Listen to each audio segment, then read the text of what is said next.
we go. And then this here. Oops, no.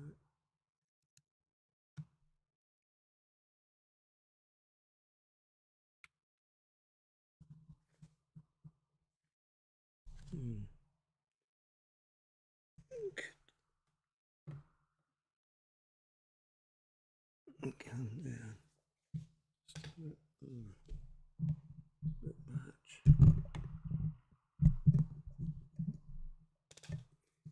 Okay.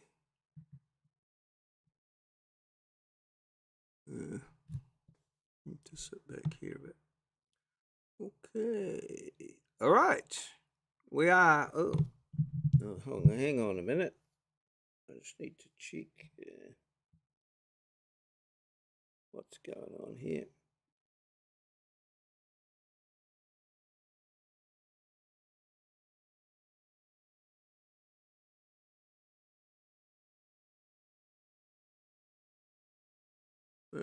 I think we're all right. Just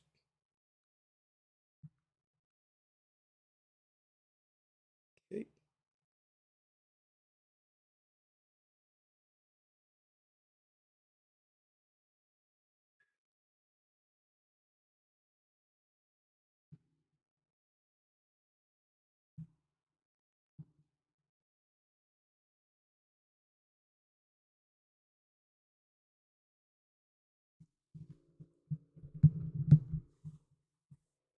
Okay, righty. So, yeah. Well, that was me with my head down there, just getting ready. So, I think we're going to be all right. I think we've got enough battery on the old phone to keep it going. So, yeah. Hello. It's, up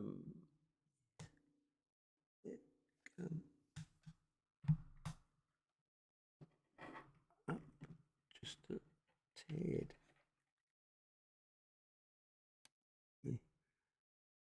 That's better. Perfect. Okay. I think we'll have to go with that. Sit higher in your chair. Right, here we go. Well, we'll be starting, looks like. We're all good. Yep, there's the camera getting adjusted on my phone and just getting ready. We'll start soon. Let's have your comments, but yep, we've got some my Twitter feed back up here. So come 9 o'clock, we'll start. We'll get the show underway.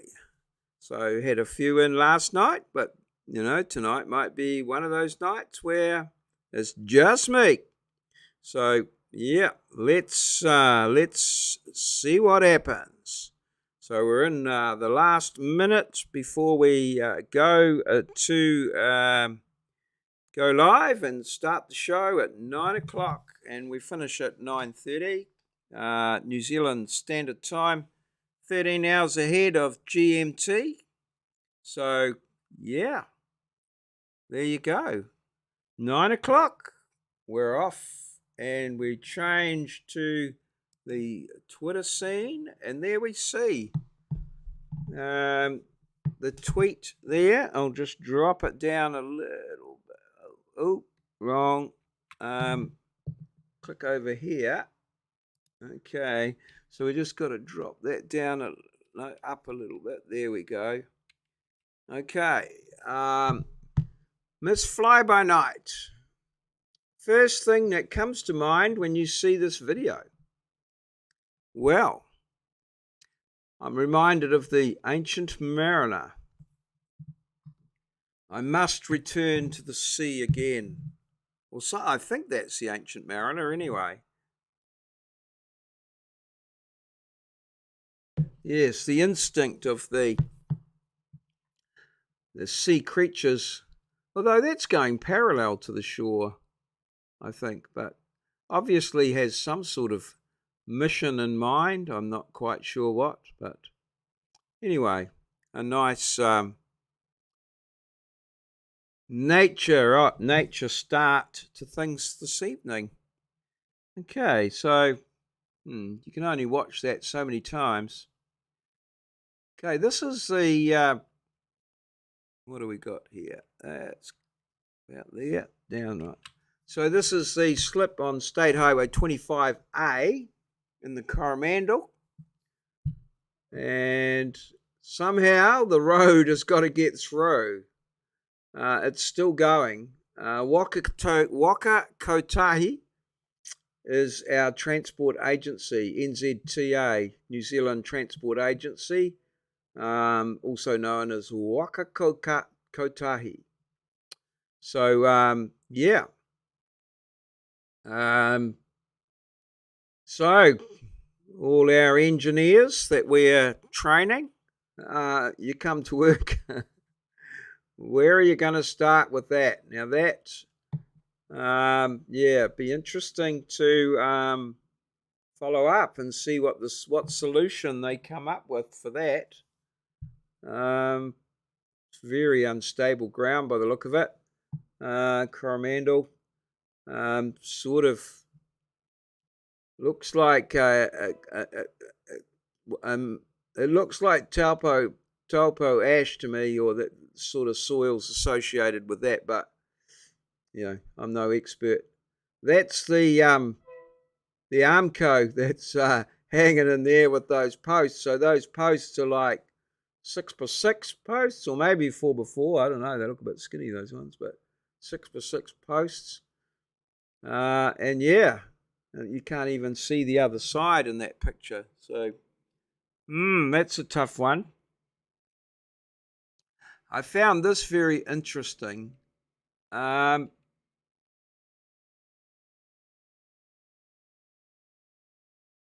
drop it down there. That's about the right place. Oh no, it's not. It's got to come down, one down. So there we go. All right, that's my top there. Just about under home.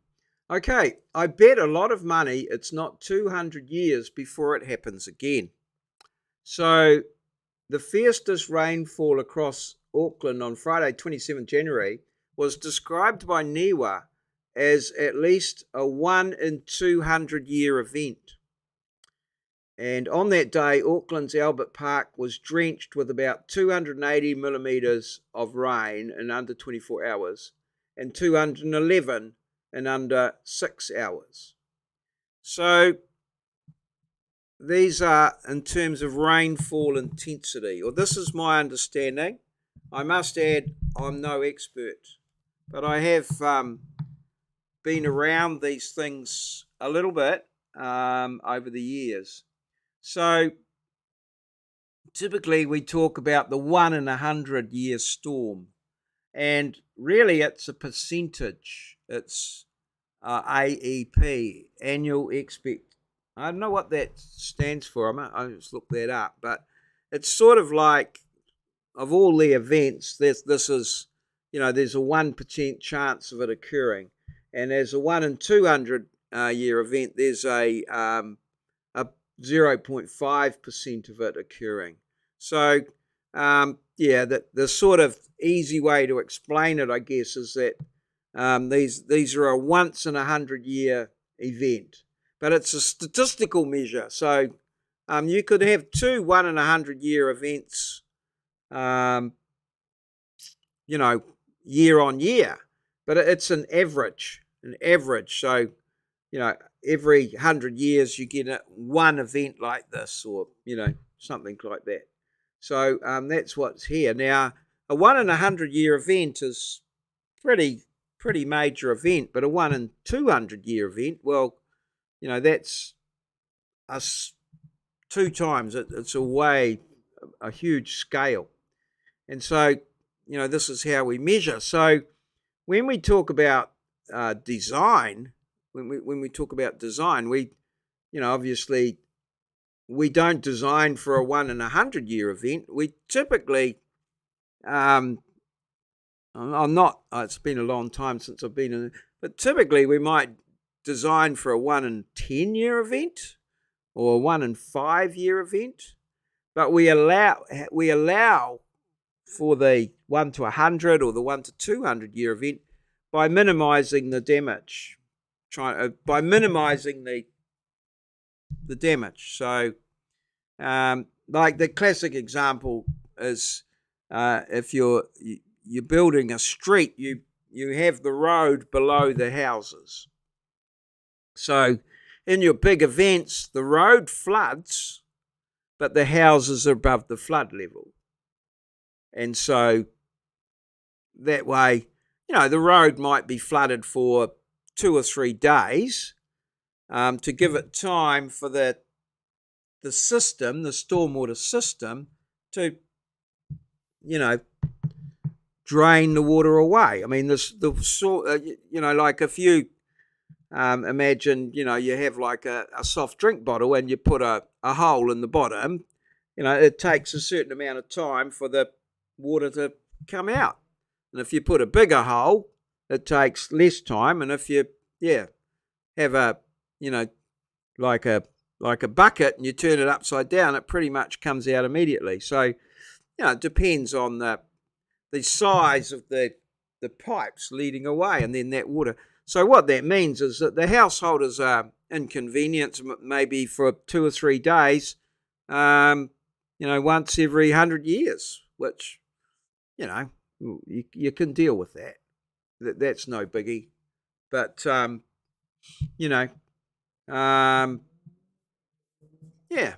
that's what that all means. So I was looking for these. I was interested to find out how big this event was. And so it's a 1 in 200 year event. It should, on average, happen once every 200 years. So, and it's the biggest event since records began. So that was in 1960, I think I heard. So, yeah. For me, that puts it into perspective. I mean, people are saying, "Oh, do this," and the climate's changing and things. Well, of course, the climate's changing, but as you move forward and collect more evidence, the 100-year, the threshold or whatever it is, could possibly go up. It's only a statistical measure based on the evidence you have. So, I think people are, sort of taking too much of a black and white approach, whereas it's it's a more nuanced or gradual approach. But hey, that's just my take on it. So, alrighty. So that was one. Now this next one here, I saw this. This is something that's quite close to me as well, and that's about the learning process. And this, I think, quite closely aligns with my thoughts a little bit on this myself. The learning process isn't finished when you acquire knowledge. It's complete when you consistently apply that knowledge.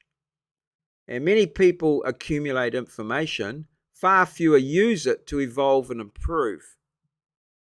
And the ultimate test of growth is closing the gap between awareness and action. Well, a perfect example, I guess, is what I just spoke about above. I mean, I had a little bit of knowledge about the 100-year and 200, not too much, and I could acquire more and find out more, but it's no bloody use to me until I, apply it for some good reason.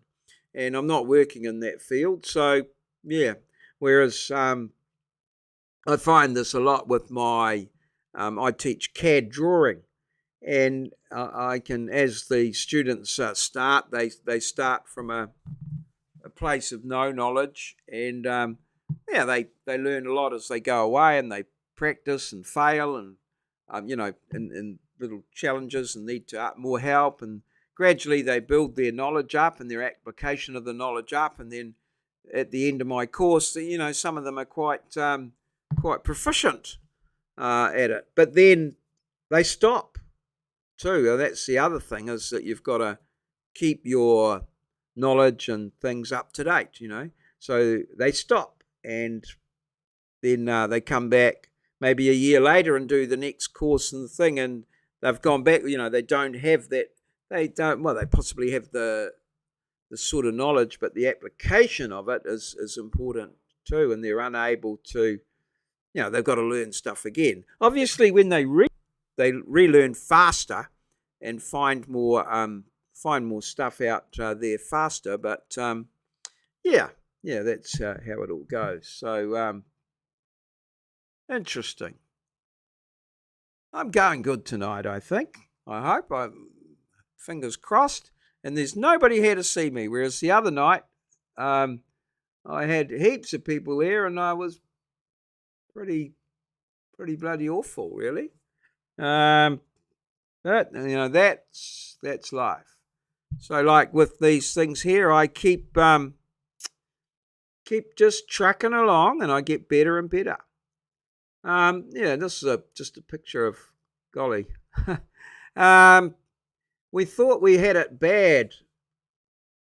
This was the house behind us. Yeah. Interestingly, on the radio coming home tonight, a guy from the Licensed Motor Vehicle Dealers Association was saying that there could be a lot of flood-damaged cars on the market, on the market being sold and got rid of. And he said one of the biggest problems, of course, was with the flood damage. They can all be cleaned up and dried out. And the only way of really knowing whether they've been flood damaged is to take the door sort of panels off and see what's in behind. And he said that, so what's the problem with this? Well, the problem is corrosion in the electrics. So what happens is you can get the car cleaned up and dried out, get it sold, and then gradually over the next year or 2 years, the electrics start corroding and crapping out and things like that. A bit like my RAV4 actually has a few little intermittent electric things. I don't know whether it's, it's something to do with the electrics, but it's not significant. It's always been like that. The clock sort of chooses itself as to when it comes on and goes off. And every now and again things happen, but hey, it's a 1995, so 28 years old, I was sort of I'm hoping that this isn't as obvious as it seemed to me, this one here. Oops, drop it down to there. Okay. Right. An economist does modelling to figure out that people who earn 3 to 5 times more than others benefit 3 to 5 times more from the petrol subsidy. So the government has been subsidising the petrol. When I say subsidising, they haven't been taking as much tax off it. I don't know how that's a subsidy, but they've just been robbing you less. I don't know. I could be have a bad take on that, but anyway, that sort of seemed pretty right. But then people that have got fixed costs for their petrol or only have so much a week, and then they get less petrol, can be affected, or they have to increase their fixed costs. So I sort of see how that works a little bit, but economists say I don't think there are many people that, despite all the knowledge, fully understand the application of things related to the economy.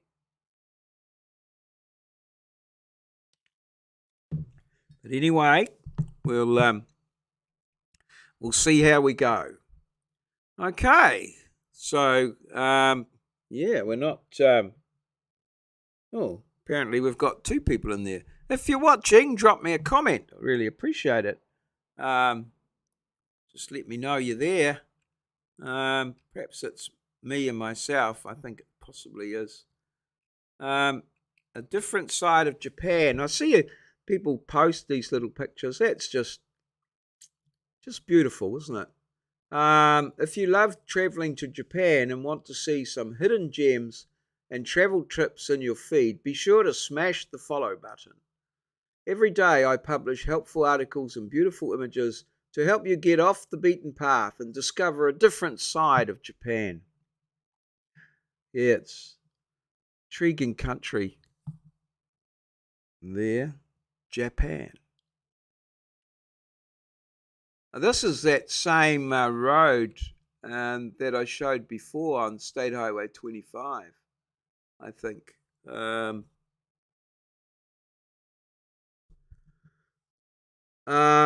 When I see photos like this, I am impressed that engineers are able to construct a road there in the first place. Yes. And then to fix this as well, that's going to take a while. There was a bit of road, I travelled quite a few times out on the Hauraki Plains. They were working on fixing the slip there for, I'm going to say, years. They got the road, first of all, they get a bit of a road back. Whether they have to, what they might do here, might have to cut back further into the hill. I don't know that would be a good solution. I guess they got to stabilise it somehow, maybe drive some piles or something into it. I'm not sure. Maybe even, I think in the Manawatu Gorge, they sort of bridged some of them, but yeah, we'll have to see what happens. Let's see what happens. Keep an eye. It'd be interesting if people keep up with that, but yeah. Okay. Name a product that blames its failure on those who didn't use it. Yeah. The best answer I saw to this was the condom. Yeah, name a product that blames its failure on those who didn't use it. So, yeah, there's a few little answers in there. What happened there? That didn't go so well. So I've got to click in there. So, yeah, so let's get into the questions. Car and health insurance. This is a tough one. I'm blaming Luke We Are Change for abandoning IRL. Oh, yeah. Fire the incumbents. Communism. Sega Saturn, not familiar with that. Disney. Timcast IRL. That's where Luke Luke Radowski comes from.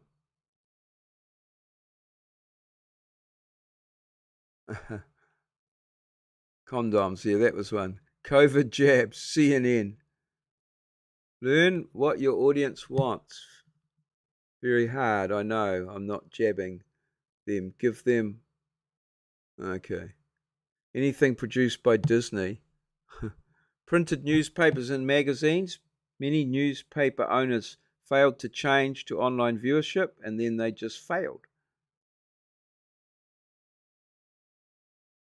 Probably whoever makes my deodorant.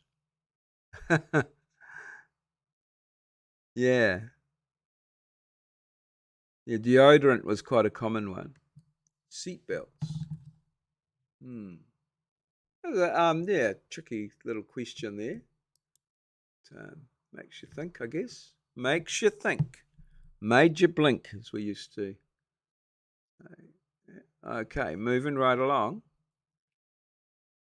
Now, I put this one here. It says, back in the day, what was your first car? And did you buy it or was it given to you? But someone pointed out that a lot of people are giving away their security questions free, and that by making the answers to questions like this public, people are I guess, mining their security questions.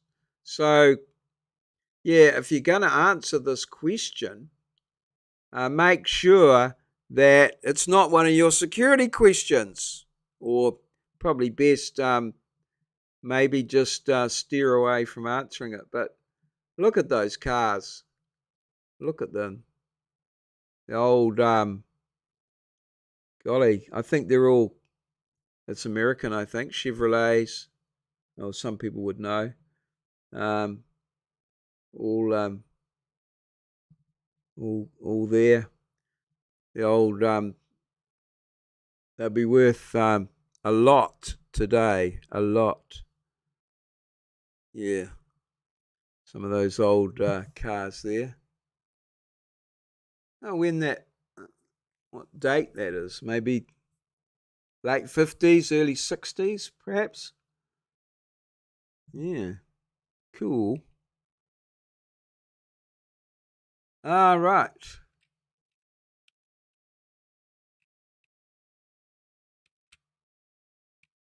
The newest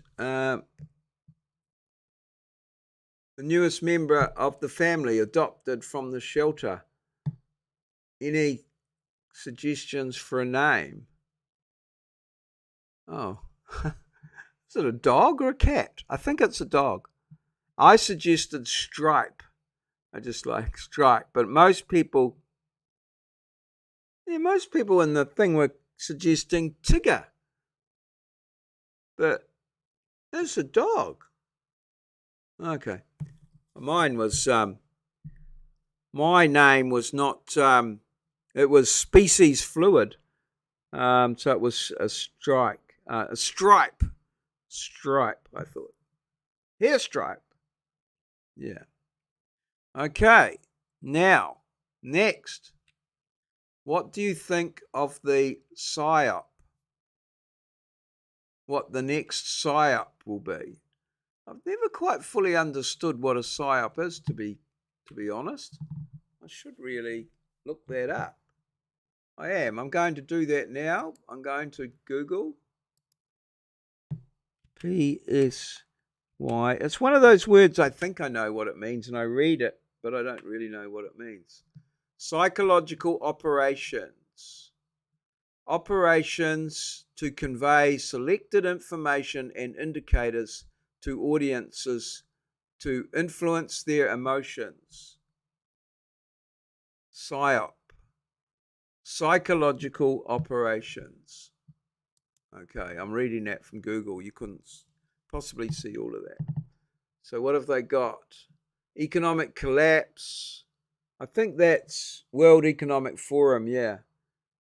New war, new information record, inflammation record, economic collapse, climate change 2.0, new pandemic, global food shortage, cyber attack.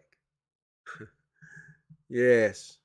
We're being bombarded with information about things that makes us, well, some of us anxious, worry about things. I think the best is, in some ways, just to focus on the things that you can control and do those. And rather than worry about these things, be aware, of course, but don't worry. Don't worry.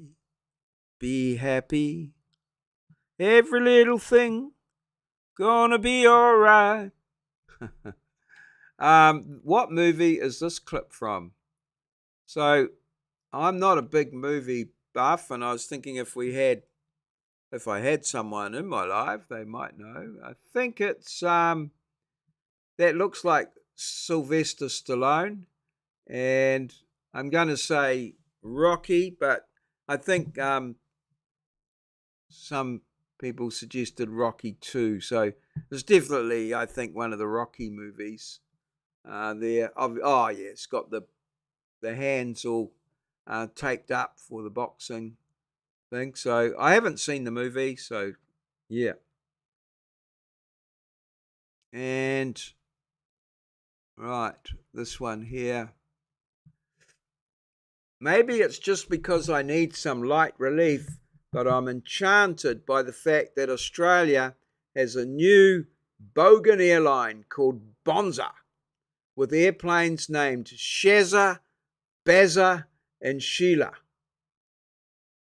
Purple budgie smugglers, guided meditation podcasts, Anton Chekhov, and something called a snag in a bag might seem an odd fit for a low-cost airline's in-flight menu and entertainment app. But this eclectic mix-up says much about Bonza, Australia's newest carrier. Bonza took to the skies for the first time on Tuesday, and the airline sought to create a buzz at its Sunshine Coast base to mark what is the first major entrant into Australia's commercial aviation market in 15 years. For months, as the airline awaited regulatory approval, its executives cultivated a brand that has been dubbed that had seen it dubbed the Bogan Airline. The PR team would send out press releases announcing, right, flights on sale now for the first time ever. Okay, so purple budgie smugglers, guided meditation podcasts, Anton Chekhov, and something called a snag in a bag. Well, I can just say bloody marvellous and bonza. Okay, so we'll look forward to hearing more about the Bogan airline. Okay. This is from the Green Party. I thought it was an interesting point, but not necessarily. It puts forward a good argument.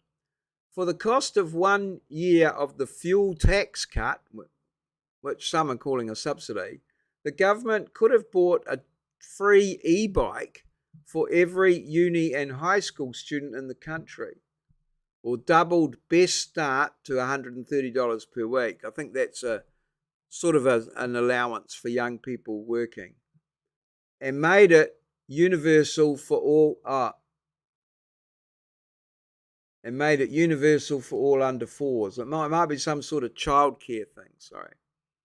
Subsidised fossil fuel during a climate crisis is not the answer. Now, that I agree with that statement. It is a bit contradictory. Interesting. And I do some of the points that Illuminati bot makes, which you can't see there. There, that's better, right at the top. Maybe I'd be better to just go to there. Okay, so if we lie to the government, it's a felony. But if they lie to us, it's politics. True. And I think I might finish on this one here. We've just heard that I haven't heard the full story. I haven't read the full story. The Chateau Tongariro is to close. Now, this is a large chateau on the on Mount Ruapehu, I think. I thought it was on Mount Ruapehu, but yeah, it's called the Chateau Tongariro, with Mount Narahoe visible through the window, photographed in the 1930s. And that's from the lounge. It's a beautiful old historical site I thought it was on Mount Ruapehu. I think it is. And it's closing down. I don't know what's happening. It's the old buildings take a lot of work to keep them up to date. So, yeah, we'll look forward and see what what it is. Oh, I have got a couple of ones here that I did see I'd like to get through. So this one here, from Daniel, I thought, why is it when I mention I take the bus to work, people gasp with horror and reply, you take the bus? Or chuckle, what in God's name are you doing on the loser cruiser? I like that, the loser cruiser. So many good reasons to ride public transport, yet for many it determines my status. Is this an Auckland thing? Yeah, I think it depends on your location. In some areas, yes, and others not. But I did like that, the loser cruiser. I'm sorry, but yeah, um, yeah, I'm probably being, yeah, not very. I need to lose that one, but I did, yeah. And then this here, just to finish off, um, maybe silly me. I thought it was called a chair. Single sofa, a single sofa, V3. Yeah, yeah, a single sofa, V3. Well, there you go. I thought I did a pretty good job tonight, but no one was there to see me. I'll probably have another go tomorrow and screw it up royally, and everybody will be there to see me. But never mind. I'm happy with what I did, and I've got a lot of fun and enjoyment out of it. So I'm going to end it now, and yeah, set up and go to the next one. Bloody marvelous.